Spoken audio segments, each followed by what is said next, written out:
a todos, sejam bem-vindos a mais um webinar no âmbito da celebração dos 50 anos do handball feminino do Alpa, uma história da qual eu tenho muito orgulho em fazer parte como atleta.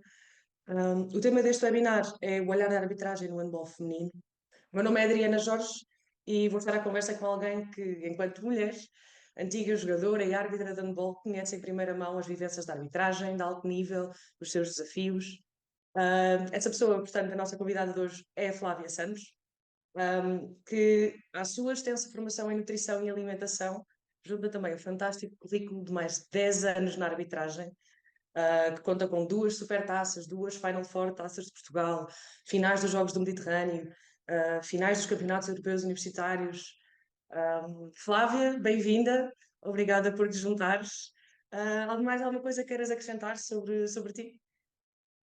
Olha, muito obrigada. Antes de mais, muito obrigada pelo convite. É sempre um gosto falar de arbitragem, apesar de já ter saído em fevereiro de 2024, mas é um tema que me diz muito. E antes de mais, parabenizar também aqui o Passos Manuel e os 50 anos do handball feminino. Portanto, é uma honra fazer parte aqui desta celebração. E acho que não acrescento mais. Acho que a gente, durante esta entrevista, vai se conhecendo e vai percebendo. Ok, ok.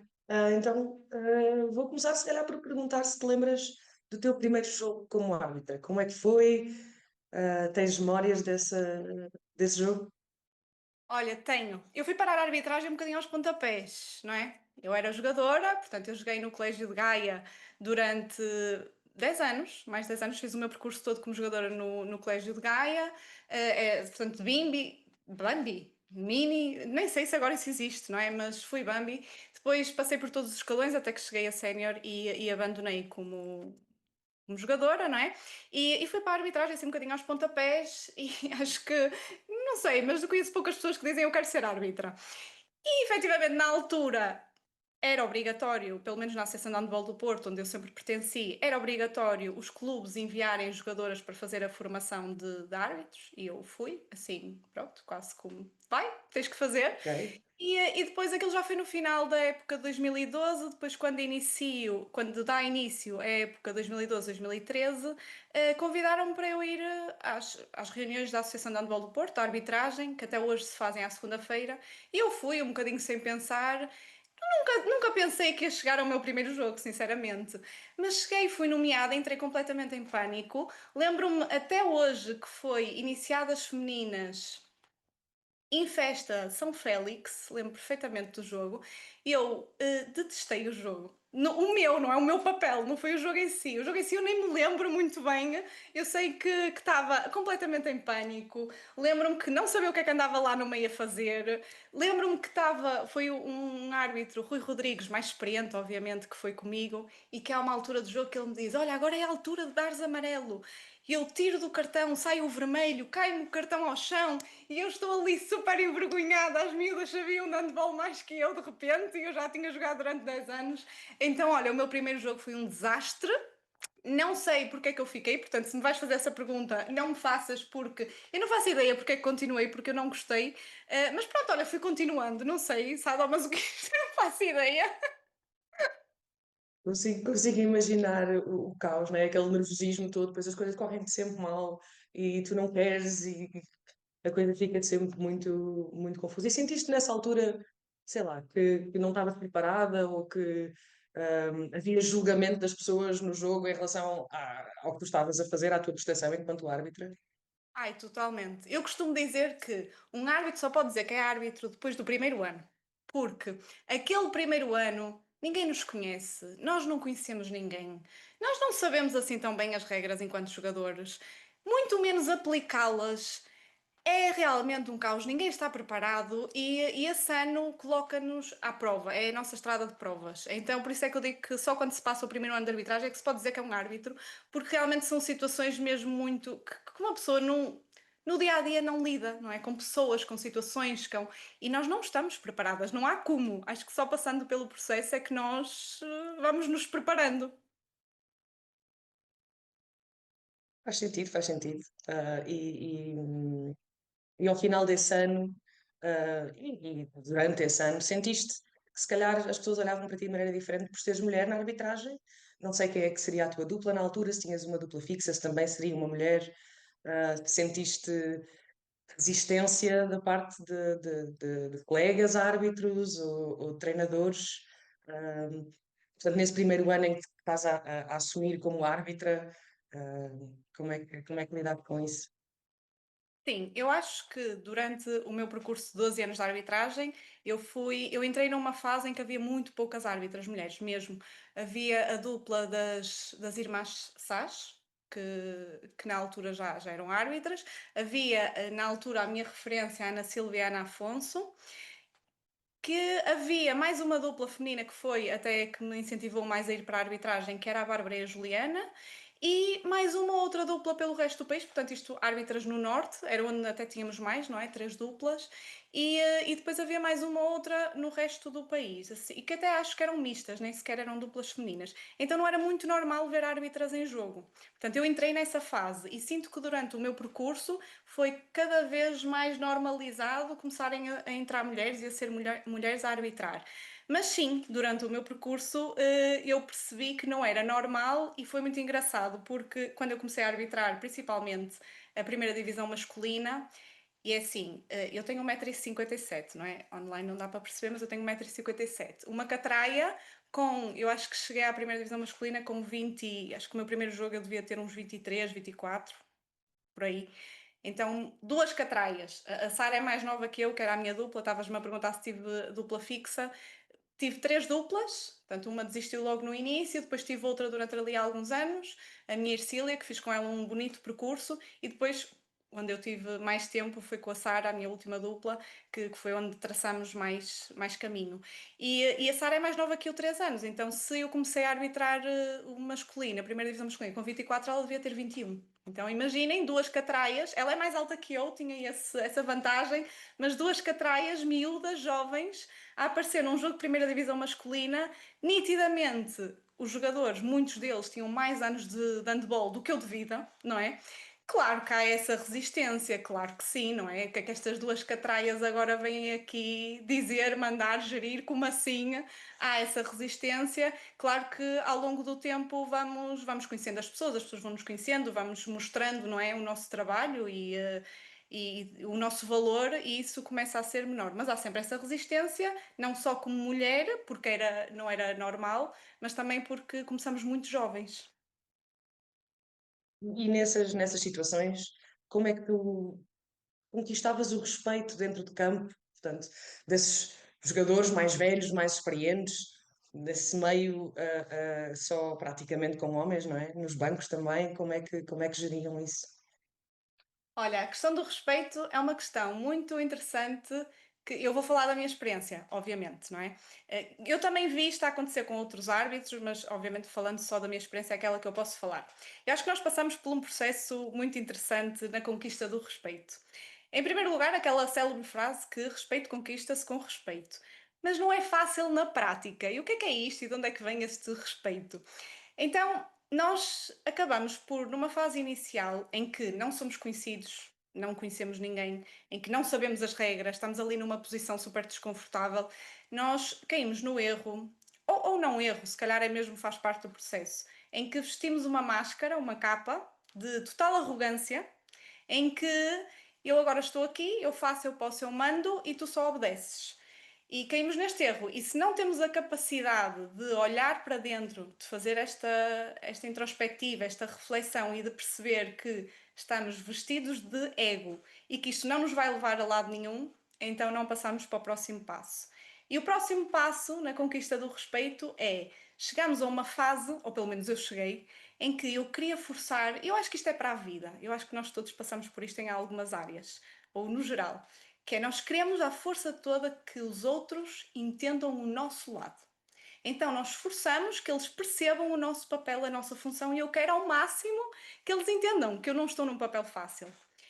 E eu acho que a virada de chave vem no momento a seguir, em que eu deixo de precisar que os outros entendam a minha função e o meu papel e passo eu a querer perceber o ponto de vista dos outros.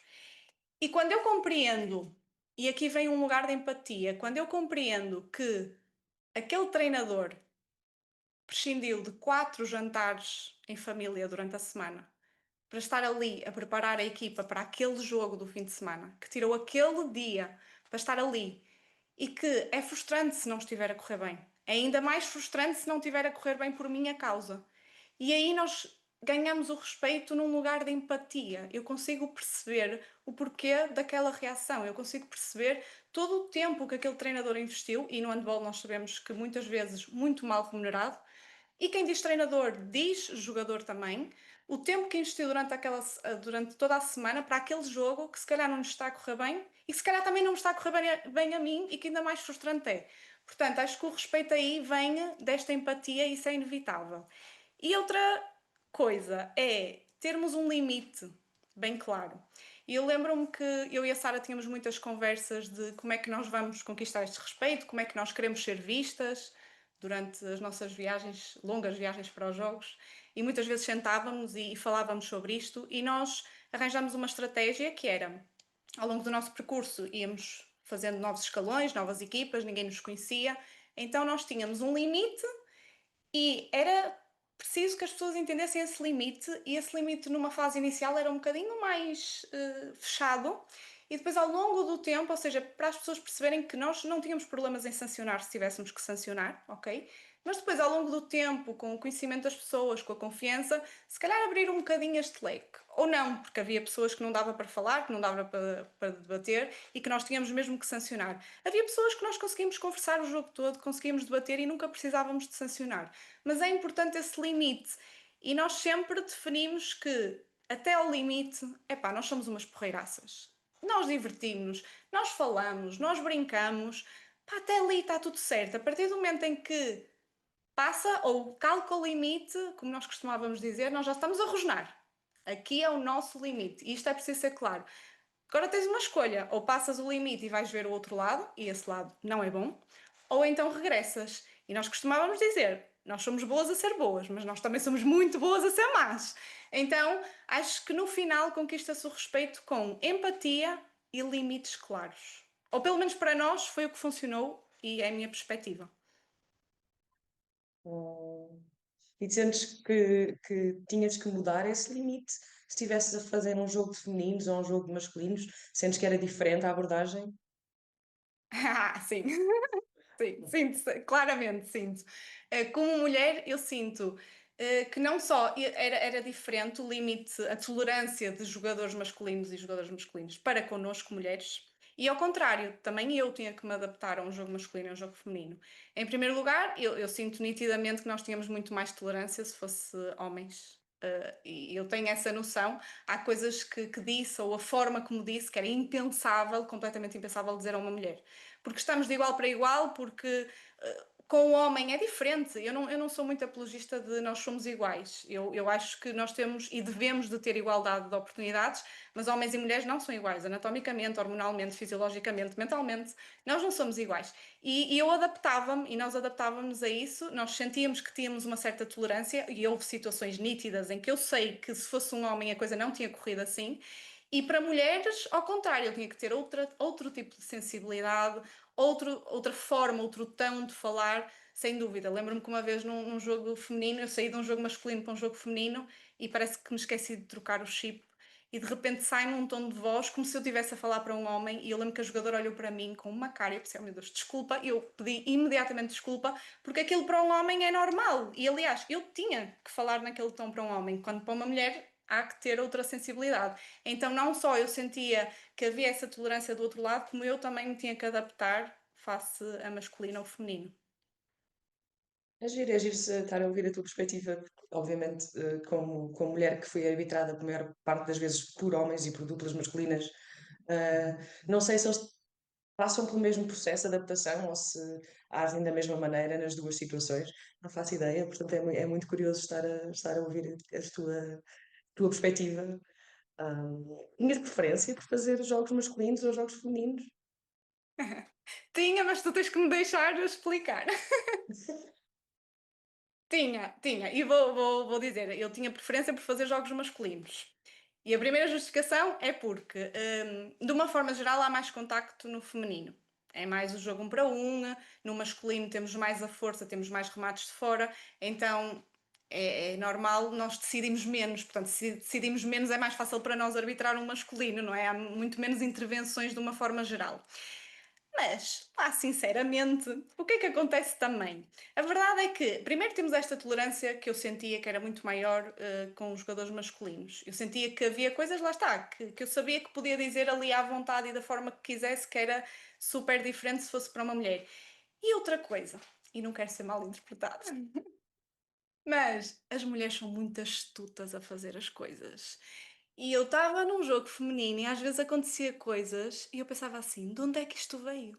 Quando é que isto aconteceu? O que é que aconteceu? Quem é que começou? Eu não sabia, não fazia ideia. Num jogo masculino, eu sei quem é que começou, quando é que começou, o que é que aconteceu e melhor, eu sei o que é que vai acontecer daqui para a frente, porque é nítido, é visível, eu sei quando é que ele se vai vingar. Então é muito mais fácil para mim gerir um jogo masculino do que um feminino, juro. Às vezes acontecia coisas que eu não sabia mesmo de onde é que vinha, era mesmo difícil de perceber. Compreendo, enquanto atleta participante, compreendo perfeitamente. A nossa matreirice é diferente, não é? Totalmente. Numa situação, se calhar, ou num tema, se calhar, mais difícil, alguma vez sentiste, que foste alvo de discriminação em campo? Alguém que disse que te faltou ao respeito de uma maneira mais profunda, alguma coisa enquanto mulher te afetou num jogo, que arbitravas? Olha, eu acho que é assim, acho que há aquelas frases que já estão quase, infelizmente, enraizadas, que nós ouvimos muito, não é? Não tanto dentro de campo com jogadores e treinadores, acho que isso não me lembro de ter passado por uma situação assim dessas, mas fora, nitidamente, aquelas frases, não é? De devias estar em casa a lavar a roupa e a lavar a louça. Infelizmente ainda acontecem, e às vezes por parte de mulheres, que ainda é outra conversa, não é? Infelizmente que se devíamos nos apoiar. Mas lembro-me de uma situação muito caricata que lá está, lembro-me, ficou marcada porque a minha mãe estava a ver o jogo. E foi na Maia, eu não me lembro se foi Maia Stars ou Ismael, mas sei que foi na Maia, eu lembro perfeitamente do pavilhão. E a minha mãe estava a ver o jogo, que não era muito normal, portanto a minha família fisicamente não ia ver muitos jogos, via na televisão, mas fisicamente não. E a minha mãe estava a ver esse jogo e estava um senhor na bancada, assim, bem mais velho, idade para ser meu pai ou meu avô. E o senhor disse uma coisa não muito bonita, como. Bem, eu não posso dizer esta palavra, não é? Mas vou dizer mais ou menos como ele disse: tu nem para ir para a cama serves. Pronto, mas com uma palavra não muito bonita no meio. E eu lembro-me de ouvir isto, e eu estava no jogo a arbitrar, e eu olhar para a minha mãe levanta-se, e eu só estou no jogo a rezar: o que é que vai acontecer, por favor, mãe?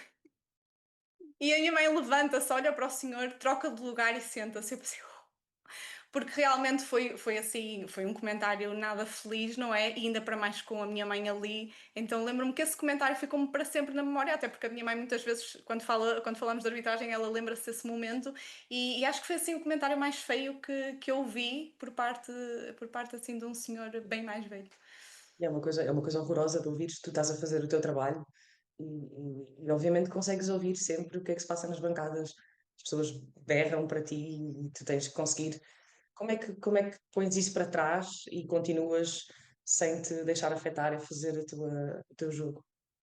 Olha, isso é interessante. Há coisas que nitidamente não afetam, que eu acho que nós desligamos. Isso é muito giro no caminho da arbitragem, porque eu acho que nós, lá está, as situações que nós passamos, que no dia a dia não passávamos, só passamos dessa forma, eu acho que é um desenvolvimento pessoal gigante. Nós aprendemos a lidar, lá está, com todo tipo de pessoas, com todo tipo de coisas, e isto também é uma aprendizagem no nosso nível de confiança, de amor próprio. Então nós aprendemos a desligar um bocadinho as vozinhas de fora, não é?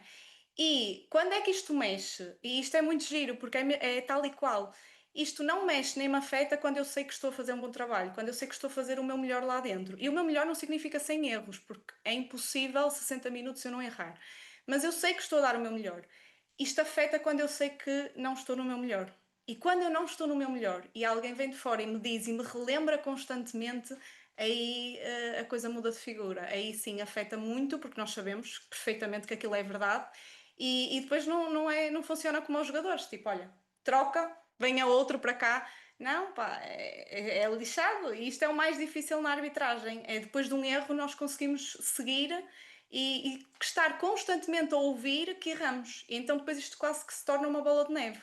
que é erro atrás de erro e assim sucessivamente. E esta é a grande aprendizagem, este é o grande desafio. E em contraste com isso, lembras-te de ouvir, por exemplo, situações em que foste elogiado ou o teu trabalho foi reconhecido e que te serviu para, portanto, para contrapor esses insultos ou essas bocas que te mandavam?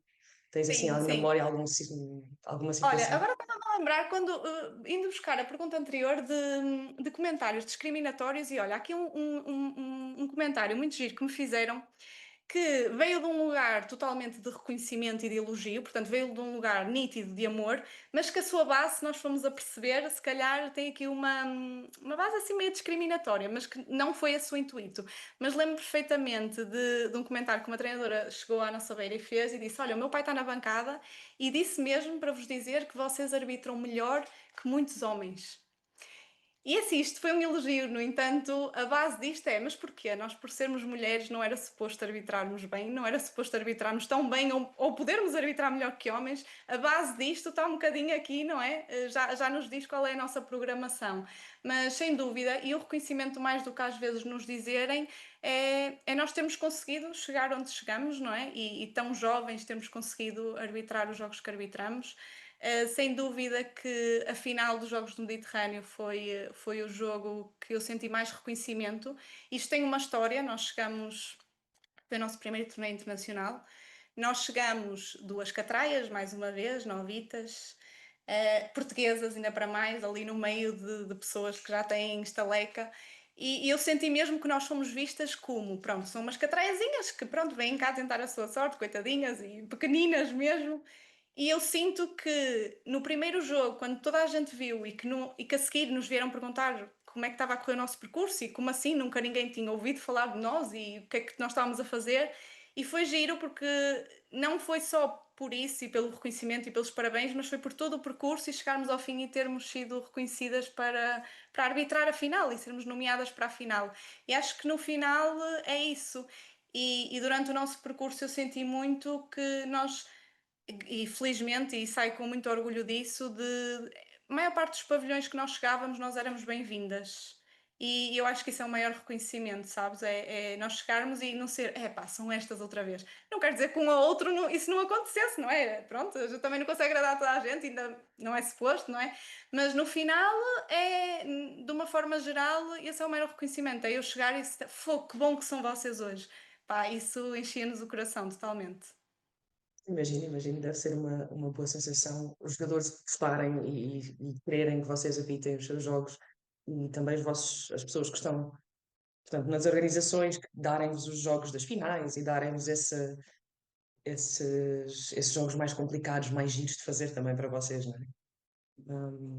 E se tivesse agora que falar, se calhar, a pessoas que estejam interessadas na arbitragem, raparigas que estejam interessadas na arbitragem, o que é que lhes dizias agora para que não tivessem medo de começar e de não serem levadas a sério, tendendo a toda a experiência que tu tiveste? Olha, não serem levadas a sério, eu acho que é mesmo. Também não se levem muito a sério. Porque eu acho que isso foi um grande segredo meu e da Sara, sabes? É levar a sério o trabalho, levar a sério os jogos, mas não nos levar a nós demasiado a sério. Eu acho que isso permitiu-nos que nós fizéssemos um percurso muito divertido, muito tranquilo, muito leve, e eu acho que isso foi nítido. Tenho essa percepção que as pessoas conseguiram perceber isso para fora, que nós éramos muito leves e lá está, se nós tivéssemos que brincar, brincávamos, se nós tivéssemos que nos rir de nós próprias, ríamos de nós próprias, se nós tivéssemos que pedir desculpa, pedíamos também.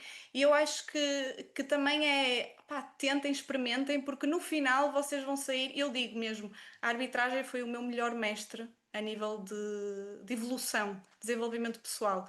Porque mais uma vez, nós lidamos com todo tipo de pessoas, pessoas que têm sensibilidade, respeito e educação e pessoas que não têm esses limites e que nos vão fazer tudo para magoar, e eu acho que esta é a parte que assusta, mas no final se nós tivermos o coração no sítio certo e conseguirmos fazer uma boa reflexão, uma boa introspeção, é maravilhoso o caminho que nós fazemos, a evolução que nós temos, e eu acho que experimentem porque vocês vão crescer imenso e no final não se levem muito a sério também para conseguir lidar com certas coisas de forma muito leve.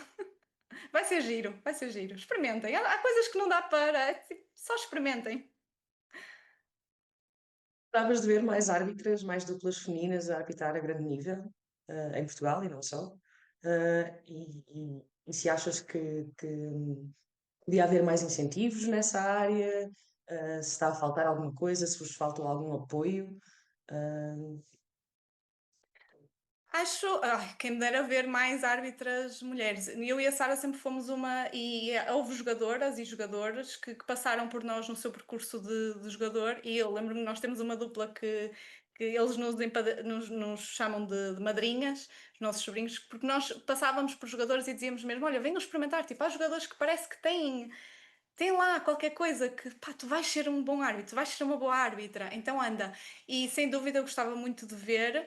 E sim, acho que no geral devemos ter mais apoio. Acho que seria muito bom e estou cá e quero muito ver, e espero que num futuro próximo, mais mulheres também na direção, a dirigir. E isso ainda não foi visto.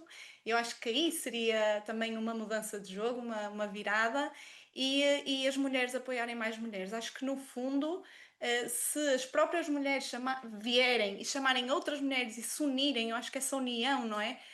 Porque isso existe nos homens. Então, nós mulheres também acho que temos essa responsabilidade de trazer mais mulheres.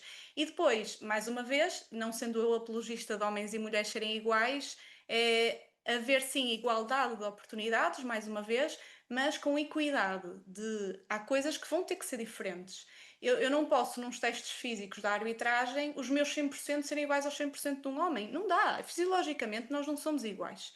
E eu, para atingir aqueles 100%, para mim é um esforço muito maior. Ok? Teoricamente, claramente, teoricamente tem que ser igual. Temos a mesma capacidade, mas fisiologicamente, fisicamente, não temos. Então, acho que algumas coisas podem e devem ser adaptadas nesse sentido. Fantástico. Muito obrigada, Flávia, por teres partilhado a tua experiência connosco. Há mais alguma mensagem assim final que queiras deixar para o público em geral em relação ao papel das árbitras no handball? Sim, uma coisinha curta. Olha, desculpa, ias-me dizer uma coisinha curta e eu estava agora a pensar, eu estava a pensar numa história. Posso contar assim muito rapidamente? Só porque Por eu mim, acho que, olha, esta história pode ajudar a perceber muitas vezes o outro lado, que é, há muitas coisas que acontecem que as pessoas de fora não entendem o porquê de estar a acontecer. E obviamente, mais uma vez, aquela necessidade de termos de perceberem o outro, o nosso lado, não é? Claro, nós trabalhamos, os árbitros não são profissionais no handball, portanto há tudo. Mas olha, houve uma situação, tu falaste da Taça de Portugal logo no início, houve uma situação na Taça de Portugal muito interessante que eu quero contar, que nós tínhamos acabado de comprar os intercomunicadores há pouco tempo e ainda não estávamos muito, pronto, ainda não tínhamos alinhado muito bem a comunicação. E lembro-me de eu estar a parar o jogo para dar 2 minutos e quando nós paramos o jogo nós olhamos para a mesa e neste espaço muitas vezes as jogadoras trocam de lugar e nós perdemos a orientação de quem era. Então eu para não me esquecer, eu lembro-me que repetia em voz alta imensas vezes o número da jogadora. Então eu estava 7, 7, 7, 7, 7, 7. Dou 2 minutos à jogadora número 7. Nestes, entretantos, a Sara marca um 7 metros, estamos as duas a ir para os 7 metros e a Sara diz-me assim: pá, eu não achei que fosse 7 metros, mas tu estavas tão ciente, o que é que eu não vi? E eu não achei que era 7 metros. Não, mas tu estavas convicta a dizer 7, 7, 7, eu marquei os 7 metros porque achei que houve alguma coisa que eu não tinha visto. E eu não, ou seja, estávamos ali as duas a marcar um 7 metros, plenamente a perceber que tínhamos feito uma grande cagada e ali a tentar, pronto, olha, continuar o jogo. Então, basicamente, a mensagem é: há coisas pronto, que depois já não dá para voltar atrás, que estão ali nas entrelinhas, que estão ali por dentro, que se calhar nunca vão passar para fora, porque depois não há estes momentos que eu acho que são tão enriquecedores e tão importantes. Então, deem sempre o benefício da dúvida. Deem sempre o benefício da dúvida. E no final, quando as pessoas nos dizem, só olhas para um lugar, só olhas para não é? Para um lado. No final, as pessoas é que têm uma afinidade e têm uma relação afetiva por um clube. Para mim, como árbitro, é-me igual ganhar a equipa A ou ganhar a equipa B. Portanto, se calhar quem está com a visão distorcida não é um árbitro na maior parte das vezes. Mas pronto, haver mais momentos destes. Eu acho que era importante haver mais momentos destes. eu concordo 100% com o que tu disseste. Um, Muito obrigada mais uma vez por teres partilhado connosco, por teres Obrigada, eu. ajudado a celebrar 50 anos do handball feminino no Alto, que é uma coisa incrível, não é? E para todos os que nos veem, esperamos que esta conversa sirva de inspiração para continuar a apoiar o desporto no feminino, dentro e fora de campo. com mais iniciativas como esta, e dar espaço a pessoas como as árbitras e as atletas do handball para partilharem as suas experiências, porque o handball precisa de todos nós. Fiquem bem e não percam o próximo webinar. Obrigada, Adriana, muito obrigada.